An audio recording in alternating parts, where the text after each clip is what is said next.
할렐루야. 살아계신 하나님의 음성 들으시는 이 새벽 시간 되시길 간절히 소망합니다. 사랑하는 성도님들, 우리가 사는 세상은요, 사건 사고만 없으면 상당히 평온해 보입니다. 아침에는 반드시 해가 뜨고요, 사람들은 집 밖을 나서서 일자리로 가서 열심히 일하고 아이들은 학교에 갑니다.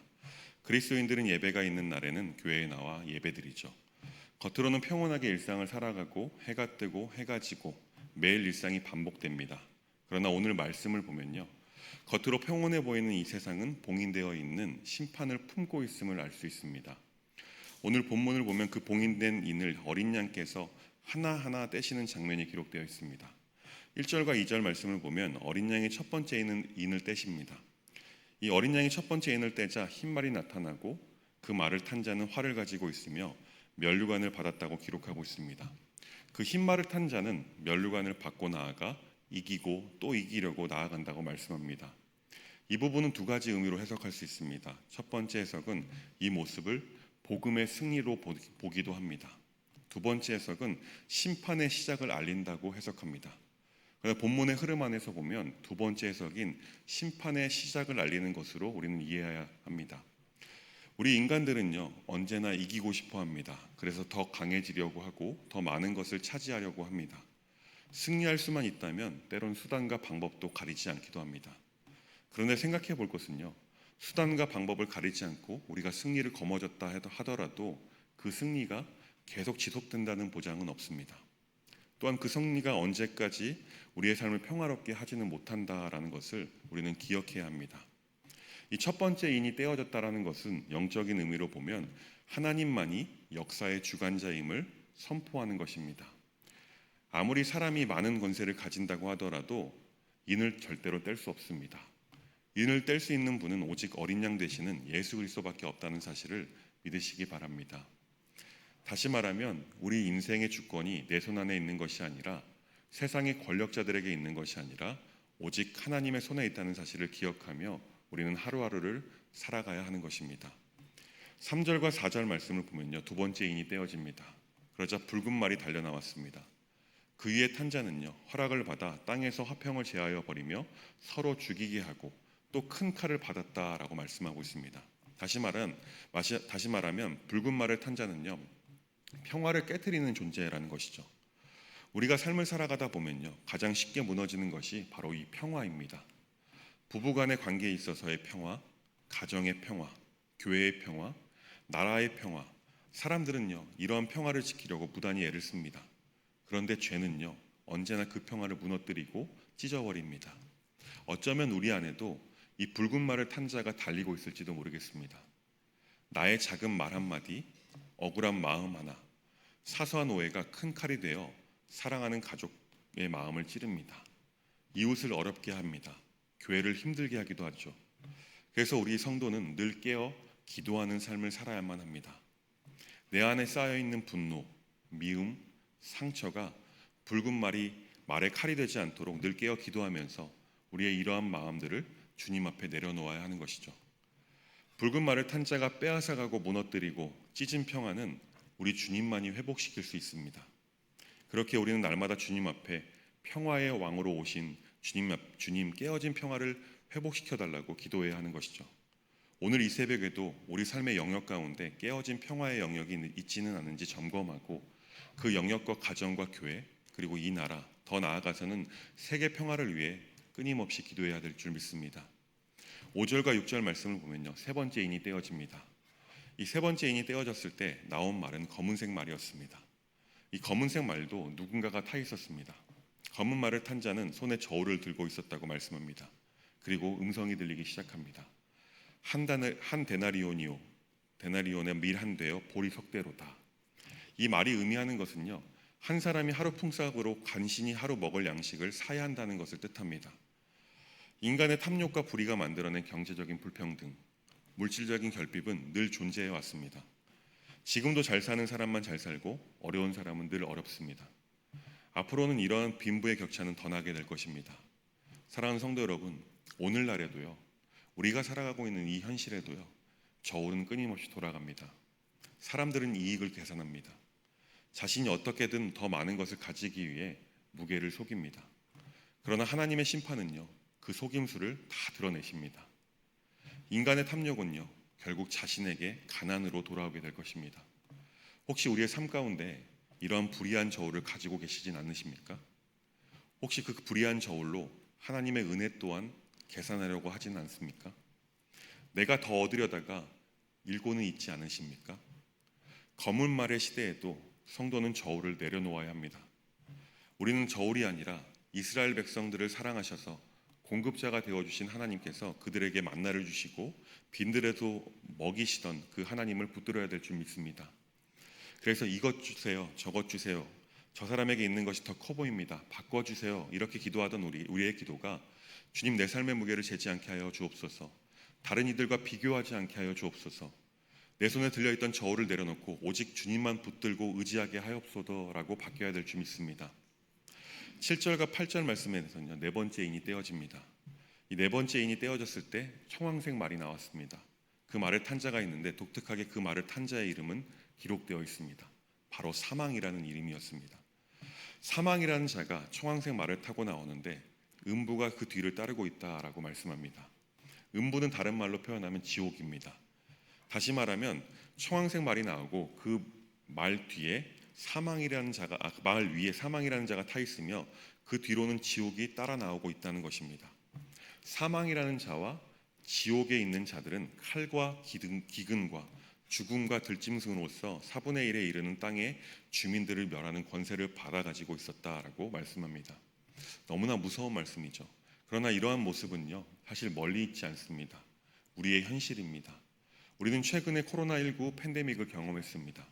그래서 수많은 사람들이 죽어야만 했습니다. 요즘 뉴스를 보면요, 종종 제2의 코로나19의 가능성이 있는 바이러스들에 대해서 언급하고 있는 것을 보게 됩니다. 또한 우리는 예기치 못한 병, 사고, 전쟁이 우리의 곁에 생명을 앗아가고 있습니다. 이 사망이라는 것, 죽음은요, 멀리 있지 않은 것입니다. 너무나 가까이 있습니다. 오늘도 우리 주변에서 수많은 사람들이 죽어가고 있습니다. 여기서 기억해야 할 것이 있습니다.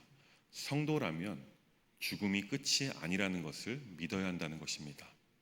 사망의 말을 탄 자가 권세를 가졌다고 해도 그 권세는요, 어디까지나 하나님께로부터 허락받은 것입니다. 그래서 성도는 죽음을 두려워하지 않는 사람들이 되어야만 합니다. 왜냐하면 죽음 너머에 있는 부활을 믿는 사람들이기 때문에 그렇습니다. 성도가 부활을 믿지 못하면요, 죽음을 두려워할 것입니다. 그러나 부활을 믿는 성도는 죽음을 더 이상 두려워하지 않아야 한다는 것입니다. 사랑하는 성도 여러분, 어린 양 되신 우리 주님께서 이미 사망의 권세를 깨뜨리셨음을 믿으십니까? 우리 주님께서 십자가에서 죽으시고 다시 살아나사 부활하심으로 부활의 첫 열매가 되어주셨습니다. 우리가 이것을 믿음으로 부활의 산소망을 가지고 하루하루를 살아가야 될 줄 믿습니다. 혹시 사랑하는 이를 먼저 보낸 슬픔을 가지고 계신 분이 계십니까? 아니면 언제 닥칠지 모르는 불안함으로 살아가고 계시는 분이 계십니까? 그럴 수 있습니다. 두렵고 떨릴 수 있습니다. 불안할 수 있습니다. 그러나 성도된 우리의 두려움과 불안은요, 사랑하는 이를 먼저 보내는 두려움과 불안이 아니라 혹시나 사랑하는 이가 저 천국 낙원에 나와 함께 하지 못할까 하는 두려움과 불안이 되어야 합니다. 사랑하는 성도 여러분, 죽음을 두려워하지 마시기 바랍니다. 죽음은요, 두려워할 대상이 아닙니다. 죽음은 잘 준비해야 하는 영역입니다. 우리는 메멘토 모리, 자신의 죽음을 기억하고 상고하는 삶을 하루하루 날마다 살아내야 하는 것이죠. 자신의 죽음을 잘 준비하기 위해서는요, 두려운 마음, 불안한 마음 등을 우리 주님 앞에 내려놓아야 합니다. 다시 말하면 죽음을 이기신 주님께 소망을 두며 하루하루를 살아가야 한다는 것입니다. 그래야만 우리는 죽음을 기억하고 잘 준비할 수 있는 것입니다. 이어서 9절부터 11절까지 말씀을 보면요, 다섯 번째 인이 떼어지는 장면을 소개합니다. 다섯 번째 인이 떼어졌을 때 제단 아래에서 하나님의 말씀과 증언 때문에 죽임당한 영혼들을 보았다라고 말씀하고 있습니다. 다시 말하면 순교자들을 보았다는 것이죠. 그 영혼들이 큰 소리로 부르짖습니다. 거룩하시고 참되신 주님, 우리가 얼마나 더 오래 기다려야 하는 것입니까? 언제까지입니까? 순교도 사실 먼 옛날 이야기가 아니죠. 오늘도 복음을 위해 고난받고 순교당하는 형제자매들이 있습니다. 또 그 영혼들이 외치고 있습니다. 언제 땅 위에 사는 자들을 심판하셔서 우리가 흘린 피의 원한을 풀어주시겠냐고 말입니다. 지금 그들은 억울함을 호소하고 있는 것입니다.